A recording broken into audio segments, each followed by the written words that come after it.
Le moteur hurle, la vedette fonce droit sur eux, et dans le cockpit du Bagheera, Jean comprend soudain quelque chose de terrifiant. Le bateau en face ne tournera pas. Quelques secondes plus tard, les deux embarcations se percutent dans un fracas d'une violence inouïe. Le mât se brise, le gréement s'effondre, et un homme va frôler la mort. C'est le récit d'un abordage d'une violence extrême survenu le 25 juin 2017 au large de la Bretagne Sud, entre Quiberon et Ouate. Installez-vous confortablement et embarquons ensemble pour cette nouvelle histoire de mer.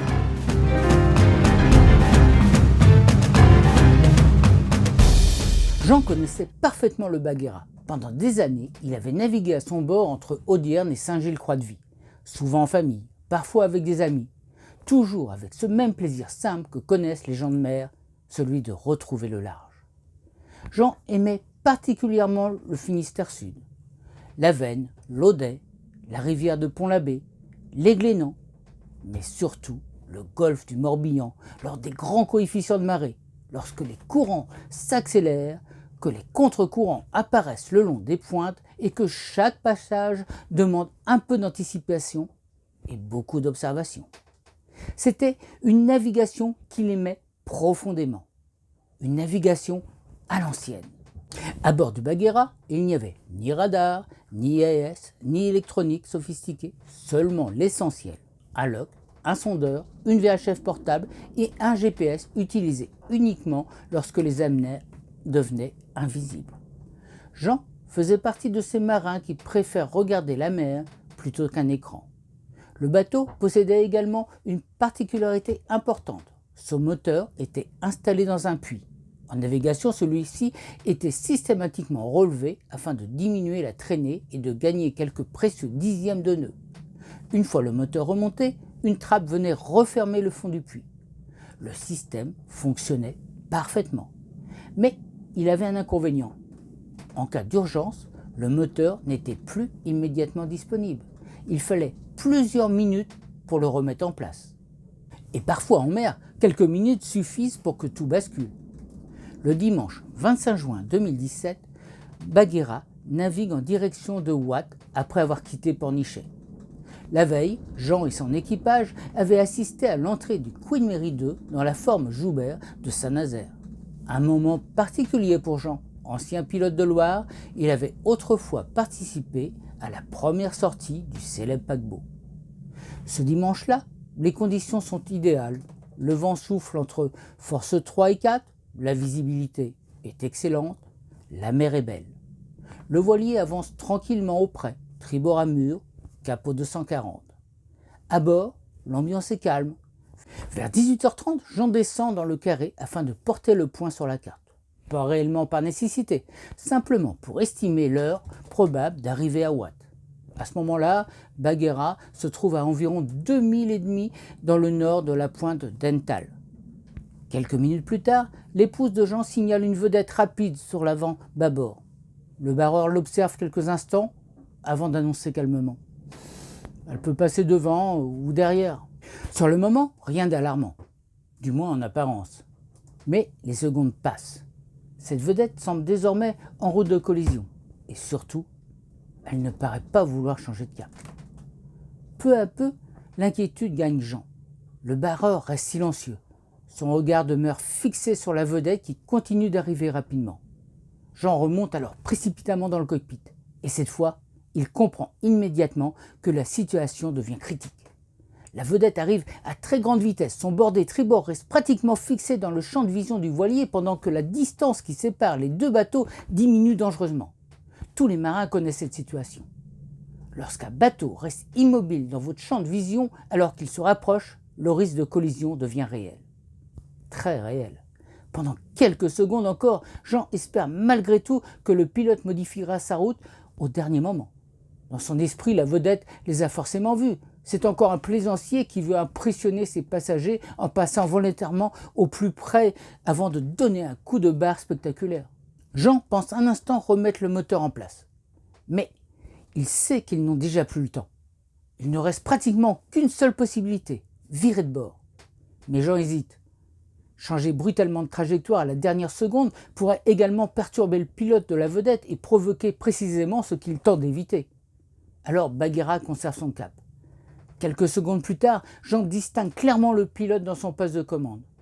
Cela le rassure. Le temps manque désormais. Jean n'a même plus le temps d'aller chercher la corne de brume rangée à l'avant du bateau. Il vérifie simplement les écoutes de grand voile et de phoque, prêt à choquer les voiles si la vedette tente finalement de passer devant l'étrave. Mais rien ne change. La vedette continue sa route.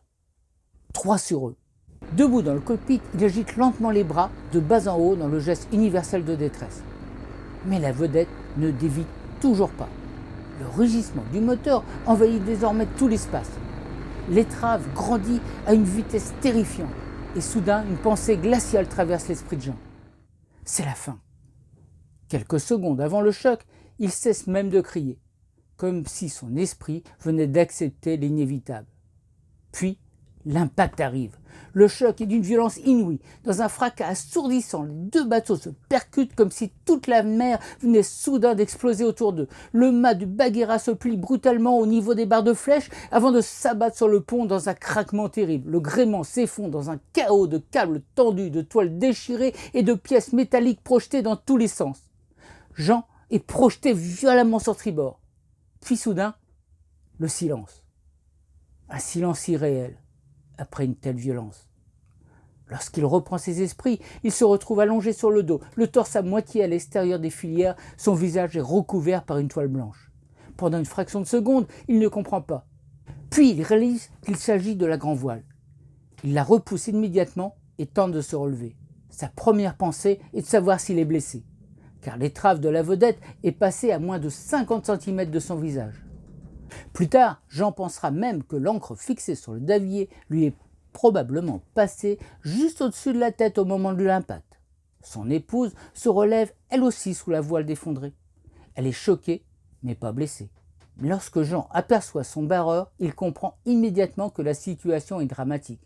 Son ami est allongé dans le cockpit, la tête basculée dans le puits moteur. Ses vêtements sont trempés et couverts d'antifouling. En s'approchant, Jean entend de faibles gémissements s'échapper de la bouche du blessé. Jean et son épouse tentent aussitôt de l'installer le plus confortablement possible. Puis, sans attendre, Jean saisit la VHF portable et appelle le cross sur le canal 16. Après les premières informations d'usage, position, identité des bateaux, nature de l'abordage, la question tombe rapidement. Quel est l'état du blessé? Jean regarde son ami quelques secondes avant de répondre d'une voix blanche. Il est presque inconscient. Il est en danger de mort. Immédiatement, les secours sont déclenchés. La SNSM de Quiberon appareille et l'hélicoptère Dragon 56 de la protection civile décolle de Lorient. Pendant ce temps, Jean découvre l'ampleur des dégâts. L'eau envahit déjà le carré. La couchette arrière est noyée. Le bordé arrière bâbord a été éventré par la violence du choc. Sous l'effet du choc et du stress, Jean est persuadé pendant quelques secondes que le Bagheera est en train de couler. À quelques centaines de mètres, la vedette est immobilisée. Jean hurle au skipper que le Bagheera coule et lui demande de venir immédiatement à coupe pour le maintenir à flot. Mais celui-ci répond qu'il ne peut pas manœuvrer, que sa barre est bloquée. Et en effet, à chaque fois qu'il embraye le moteur, la vedette part immédiatement sur tribord. Les minutes semblent interminables. Et lorsqu'un homme grièvement blessé lutte pour ne pas sombrer dans l'inconscience, tandis qu'à ses côtés les autres se sentent totalement impuissants, chaque minute paraît durer une éternité. Heureusement, un autre voilier arrive rapidement sur zone. C'est le Tingle. Son skipper, Joseph, comprend immédiatement la gravité de la situation. L'un de ses équipiers, Stéphane, secouriste en entreprise, est débarqué sur la vedette qui a finalement pu s'amarrer à coupe du Bagheera. Pendant de longues minutes, Stéphane parle au blessé sans interruption pour le maintenir conscient. Cette présence, calme et rassurante, soulage Jean et son épouse et jouera certainement un rôle essentiel dans la survie du blessé. Vers 19h30, la vedette de la SNSM arrive enfin sur zone. Et quelques instants plus tard, l'hélicoptère de la protection civile apparaît dans le ciel du Morbihan, couvrant désormais la mer du bruit sourd de ses rotors. Après un bilan rapide, le médecin fait élytroyer le blessé, son état exigeant une hospitalisation rapide.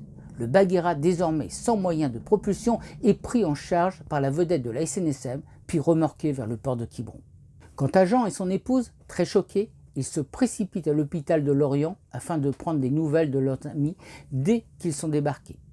Aujourd'hui, malgré les années qui ont passé, certaines images restent gravées pour toujours dans leur mémoire. Le bruit d'un moteur qui approche trop vite, Une étrave qui grandit seconde après seconde, et cette pensée terrible qui surgit soudain dans l'esprit d'un homme pourtant expérimenté. C'est la fin. Pendant longtemps, Jean chercha à comprendre comment un tel abordage avait pu se produire. La mer était belle, la visibilité excellente et le Bagheera parfaitement visible. Quelques mois plus tard, devant le tribunal maritime de Brest, les explications du skipper de la vedette vont provoquer la stupeur. L'homme reconnaît qu'il naviguait à environ 17 nœuds sous pilote automatique.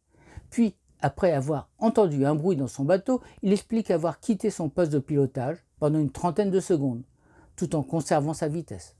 À sa remontée, il affirme avoir regardé uniquement son GPS. Puis vient cette question du président du tribunal. Quand avez-vous vu le voilier pour la première fois? Et la réponse tombe, froide, brutale, après l'abordage. Le tribunal maritime de Brest attribuera 100% des torts au pilote de la vedette, qualifiant son comportement d'accumulation de fautes grossières de conduite. Mais pour Jean et son équipage, le plus important n'était plus là. Le Bagheera, lui, ne naviguerait plus jamais. Et leur ami ne retrouverait jamais totalement la vie qu'il menait avant ce soir de juin 2017. J'aimerais beaucoup avoir votre avis. À la place de Jean, auriez-vous conservé votre cap ou tenté une manœuvre de dernière seconde? Parce qu'une fois revenu à terre, les décisions paraissent souvent simples.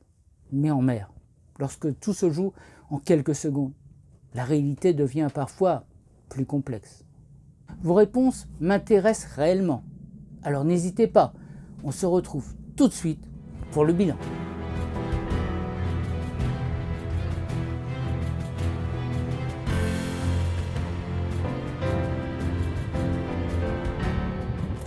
Et voilà, c'est parti pour le bilan. Alors on est en Grèce, dans les Cyclades encore, j'ai Santorin qui est juste derrière moi. C'est l'endroit rêvé pour faire ce bilan. Alors, la question centrale sur cette histoire, c'est fallait-il virer de bord plus rapidement? Fallait-il virer de bord, puisque finalement, ils n'ont pas viré de bord du tout. Alors, pour répondre à ces questions, il va falloir voir dans son ensemble la navigation. Alors, premièrement, ça va être la partie psychologique. Alors, la part psychologique est extrêmement importante en navigation. Alors, quand on est en mer, au large, et quand on a affaire, par exemple, à une tempête, des conditions difficiles, on se fie à nous-mêmes, nos décisions, savoir si on va virer, pas virer. Mais là, il rentre en jeu une autre personne, un autre humain, qui doit répondre à des règles. Les règles en mer, c'est les règles du RIPAM. C'est ce qui permet de prévenir les abordages en mer. Et ces règlements, c'est un petit peu comme le code de la route pour les terriens. Et ça, on a l'habitude de s'y référer, parce que si tout le monde fait n'importe quoi, on ne s'en sort pas. Donc psychologiquement, le barreur et le skipper du voilier ont vu cette vedette arriver à grande vitesse vers eux, mais la réglementation est très claire à ce sujet, c'est le voilier est prioritaire sur un bateau à moteur, donc il ne doit pas changer son cap. Il continue son cap et c'est à la vedette de l'éviter. Donc le barreur et le skipper regardaient ce bateau en se disant il va forcément tourner à un moment donné. Il y en a beaucoup qui attendent le dernier moment, mais il va tourner. C'est comme ça que ça doit se passer. Alors, bien sûr, ça retarde toute prise de décision. On ne va pas virer tout de suite parce que sinon le bateau moteur ne va pas comprendre. Je ne vais pas remettre le moteur, ce n'est pas la peine puisque de toute façon il va se déplacer. Vous voyez que là, l'équipage avait toutes les raisons d'attendre que l'autre bouge. Donc, derrière cette part psychologique, il y a la part donc réglementation. Alors on va parler un petit peu plus du RIPAM, c'est le règlement pour éviter les abordages en mer en fait. Donc ça va tout régler, c'est-à-dire qu'un bateau par exemple qui est tribord à mur va être prioritaire sur un bateau qui est bâbord à mur entre deux voiliers, un bateau qui rattrape un autre bateau va perdre sa priorité et donc c'est le bateau rattrapé qui est prioritaire. Vous voyez, il y a tout un tas de données comme ça qui doivent être prises en compte. Également, on voit que là, il s'inquiétait fortement parce que quand un angle ne change pas avec un autre bateau, ça veut dire qu'on est en route de collision. C'est-à-dire que là, ils l'avaient, mettons, à 30 degrés de leur position. Le bateau restait en permanence à 30 degrés, bien qu'ils avancent tous les deux. Ça veut dire qu'ils vont se percuter à un moment donné. que les angles sont rentrants et que tac, ils vont se percuter.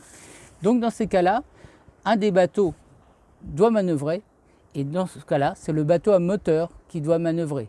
Théoriquement, s'il doit passer trop près devant, il doit faire un détour et passer derrière pour ne pas gêner le bateau, si la route est trop proche. Là, ils ont donc attendu jusqu'au dernier moment que le bateau bouge. Surtout que sur la fin, ils ont vu qu'il y avait quelqu'un au poste à la timonerie du bateau à moteur. Donc, il dit forcément, il nous a vus, donc forcément, il va tourner. On voit également qu'il y a un autre problème qui s'est greffé dans l'histoire, c'est l'histoire du moteur hors-bord qui est sorti du puits à chaque fois pour essayer de gagner un petit peu de vitesse. Il rebouche la trappe, et du coup il n'y a aucune traînée dans l'eau, le bateau va beaucoup plus vite, mais ça oblige le bateau à ne manœuvrer qu'à la voile, parce que le temps de remettre le moteur dans le puits, ça prend 3-4 minutes en allant très vite, et ils avaient plus ce temps-là au dernier moment pour pouvoir virer. Si ça avait été un bateau avec un moteur inboard, moteur intérieur, il fallait se tenir prêt à démarrer à tout moment. Quand on a un doute, nous c'est ce qu'on fait, on se tient prêt à démarrer. Donc là, le problème du moteur était essentiel. On sait que quand on a un moteur comme ça qui n'est pas disponible, eh bien, il faut penser un petit peu différemment. Il faut toujours s'attendre à ce que l'autre ne fasse pas ce qu'il devrait faire. Et donc, anticiper. Ça nous arrive, nous, bien qu'on ait un moteur inboard, pas pour le moteur, mais quand on est par exemple au vent arrière, on met des retenues de baume pour éviter les empannages intempestifs, c'est-à-dire que le pont soit balayé par la baume, et il nous faut un certain temps pour enlever la retenue de baume pour pouvoir manœuvrer. Et je sais que souvent quand on a des doutes comme ça sur d'autres bateaux, on enlève la retenue de baume, on fait un peu plus attention à l'empannage, et ça nous permet de pouvoir manœuvrer beaucoup plus rapidement. Alors maintenant, on va parler de la véritable cause de ce drame. C'est l'absence de veille de la part du bateau à moteur. La personne qui était dans le bateau à moteur navigue seul. Il était à 17 nœuds quand il a décidé d'aller voir à l'intérieur ce qui avait pu faire du bruit dans sa cabine.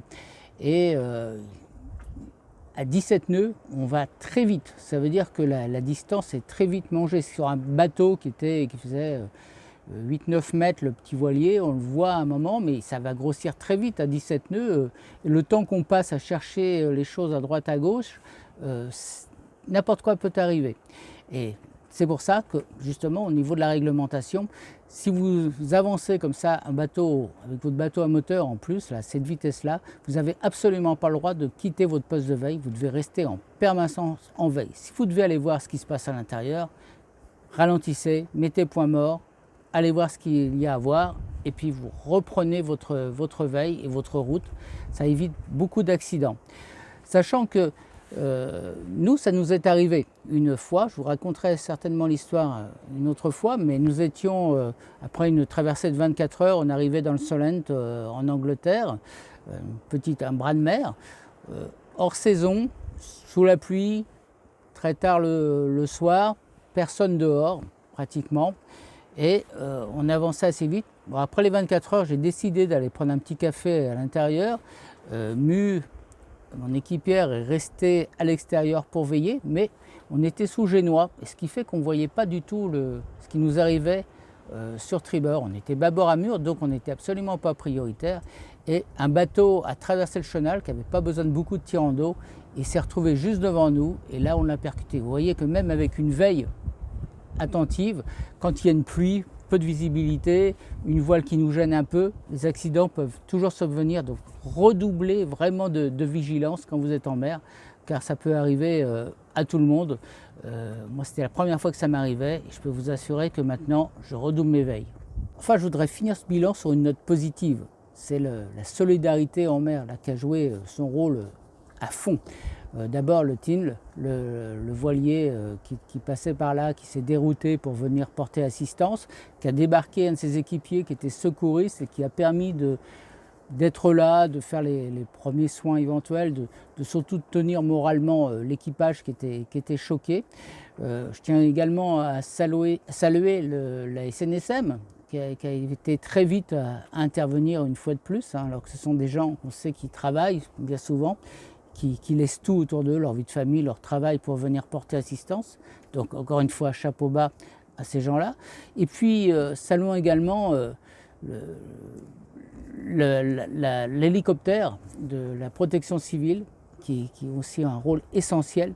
Donc on sait que quand on parcourt le monde, on n'a pas ça partout, et je pense qu'il faut prendre vraiment conscience de la chance qu'on a quand on navigue dans des régions qui sont comme ça, je dirais avec une assistance très rapide, parce que ça peut sauver des vies, et il ne faut jamais l'oublier. Donc n'oubliez pas dès que vous pouvez, si vous voyez un petit bateau où vous pouvez me donner quelque chose pour les SNSM, n'hésitez pas à le faire.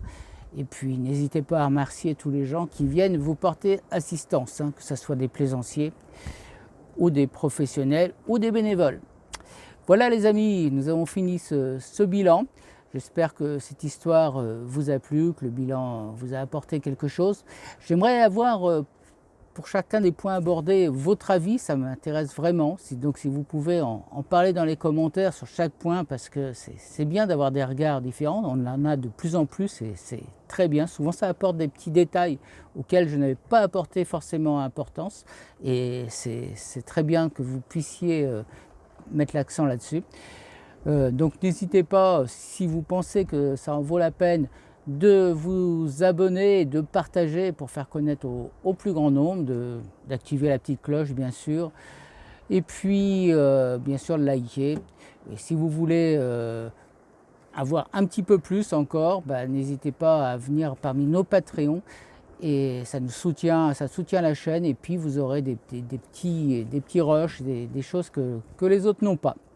Voilà, allez, je vous souhaite à tous de belles navigations et je vous dis à bientôt pour de nouvelles histoires de mer.